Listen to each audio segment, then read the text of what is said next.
So, my father, also known as Sparta, that's his nickname, did cover a lot in that little talk, so I'll keep my bit that overlaps with him a bit brief. So yeah, I'm going to talk about the music in capoeira. And you're also distracting us from the fact that Esparta's actually getting stripped down right now. Oh, he's stripping back.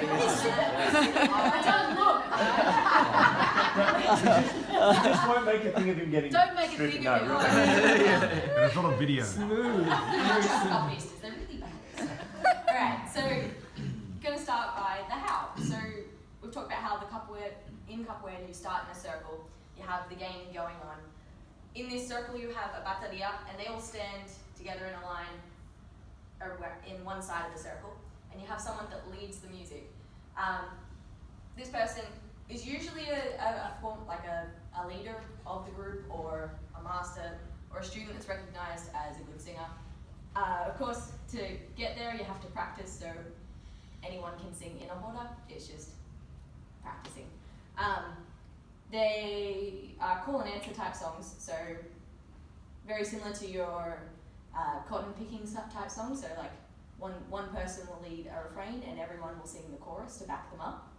And this builds energy. The energy is super crucial to capoeira. If there's no energy, no one wants to play. So you need someone that can lead and bring in energy to the group. Right, so different types of songs. We have different songs relate to different rhythms in capoeira. So we talked about how the rhythms relate to the different jogos that you can play, the different games. Some songs can only go to some rhythms. Again, this is just because the cadence of them may or may not fit with the rhythm that you're playing on the berimbau. So we have the ladainha, the luvasau or chula, in some schools it's also called corrijos and quadras. Ladainha. The ladainha is the way to start a roda or the way to reset a game. It's usually a story. The master can improvise it, making it up as he goes, which is usually, if you know Portuguese, you can do that, but some of us don't know Portuguese yet, so we can't quite improvise well. And it's very often poetic and metaphorical. They give you little bits of advice or information on how to play the game in that ladainha. They also talk about stories from history. So the Zumbi that Dad talked about, who was the prince who fought for the slaves' rights, their ladainha is about him and about what he did for capoeira. Yeah. We have Luvasau. The Luvasau is actually not a big song. It's like calling to the gods or calling for the ashe to bless the roda. Capoeira itself is not religious, but it is quite spiritual, and you have people in capoeira that are religious and that aren't, but everyone sings this, and it's because it means to you what you make it. Alright, so it's strophic, which means that whatever you sing, whatever line you sing, it's always the same melody. For example, Ie viva meu Deus camara, Ie viva meu mestre, Ie viva meu mestre camarada, Ie galo canto, Ie caro canto camarada. Yeah, so in those, you put in whatever you want. So I said, long live my God. I don't have a God, unless I'm in capoeira. Long live my mestre. And the rooster sings. Because it's telling you to start working, right? It's the morning. Yeah, so that's your ladainha. Our luvasau, that's luvasau, sorry. Corrijos. Our corrijos are the back and forth songs. These typically happen when you're actually playing the game, and they have real-time sort of back and forth with what's happening around the roda and in the game. You can sing things like, watch where you put your foot, boy, you might get kicked, or someone might be doing a handstand and they get taken down with a cabeçada, and you sing a bananeira caiu, which is the banana tree's fallen. You can also call for these things to happen. So if it hasn't happened yet and you start singing that song, the players can hear that and go, they're telling me we should play a takedown game. So this sort of communication happens back and forth between the players and the singers constantly. It's one of the reasons why it's super important to learn Portuguese as a part of learning capoeira, Because if you don't learn that, you miss out on all that intercontextuality that happens between those. Quadras. So quadras are, in Mestre Bimba school, very similar to La Rainha, that they are storytellers. In a more contemporary context, they're also like a sonnet type song that has like four lines to 2 lines chorus. So depending on which school you go to, they'll use it for a different definition. This is also pretty common in capoeira because there isn't a single standardized way of talking about this stuff over all the schools. So our quadras, I didn't write that down on my page. Oh, there it is, yeah. For example, still do the same thing as our corrigos. They still talk to your players. So I could sing Mare, mare, mare cheia, amareta cheia, cuidado menino para não se afogar. And that would mean that the tide is rising, right? The game's getting a bit hot, or people are starting to play really well. So you start to sing that song when you want to build the ashe about energy, or telling someone that, be careful, the tide's getting deeper, you might drown. And all of these things have like different, I thought it cut off the top, different meanings depending on your context. So the top bit of that actually just says capoeira. It's capoeira philosophy. So capoeira is super big on implicit teaching. We aren't going to state these things to you outright. Most often, it is just in the song. You hear it and you experience it in the roda. You get taught by your mestre. They call a chamada. You dance with them. They take you down. That's how you get taught most often. And that is the traditional way of being taught, because they didn't originally have classes until Mestre Bimba and Mestre Pashti had established schools. Inside these songs, we have recurring metaphors that go on. So, Navoltaki mundo del, navoltaki mundo da. That's the name of this symposium, or my paper at least. And it's what goes around comes around, right? In the spins the world makes, and the spins the world will make. It's, if I kick Hoshinya, Daniela, she might kick me back, right? I should expect that. If I yell at someone, they will yell back. I should expect that.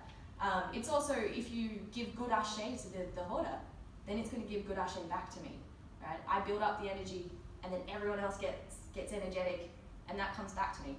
So that's sort of the concept of in the spins the world makes, right?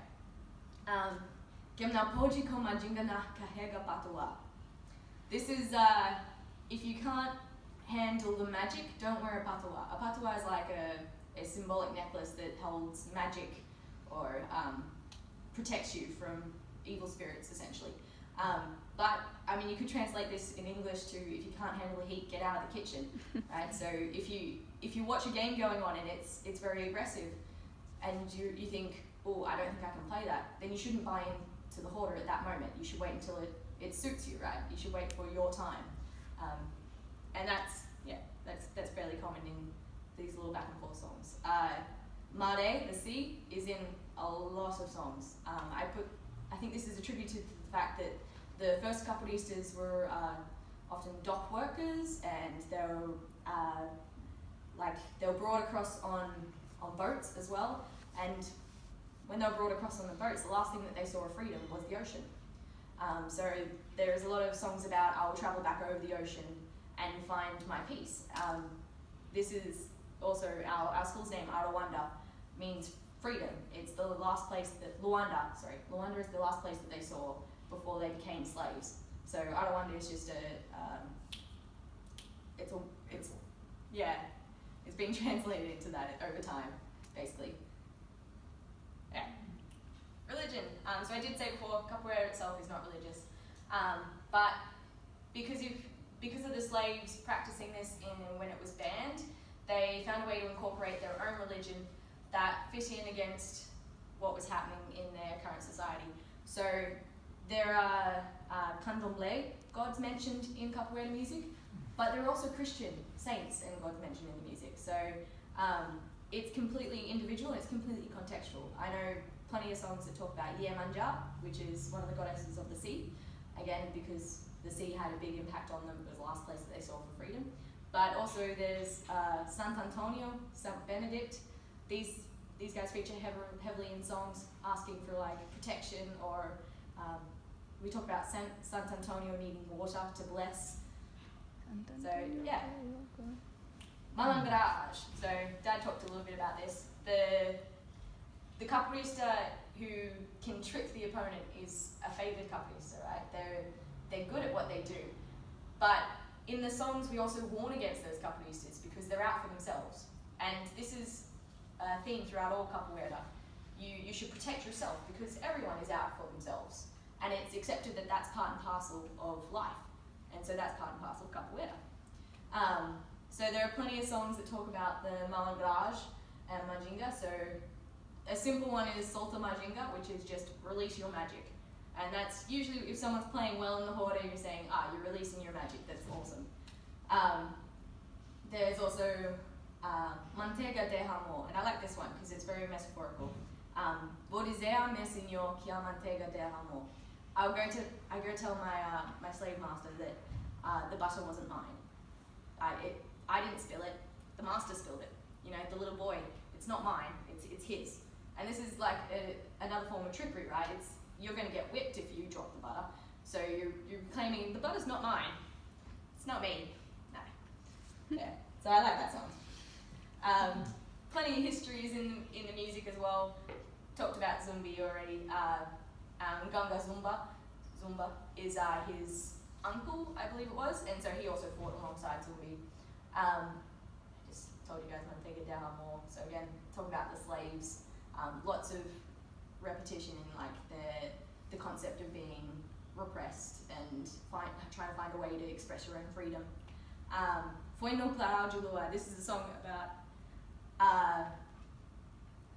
the capoeira beating jiu-jitsu, and it's the story of Mestre Bimba is so proud of his student that managed to take down a jiu-jitsu player. It's not a big piece of history, it's just a little bit interesting. But the song we're going to learn, Paranawe. So I'm going to get you guys singing and clapping, if you don't mind. These guys will definitely help, so we probably won't even be able to hear you if you're worried about that. If you are, sing louder.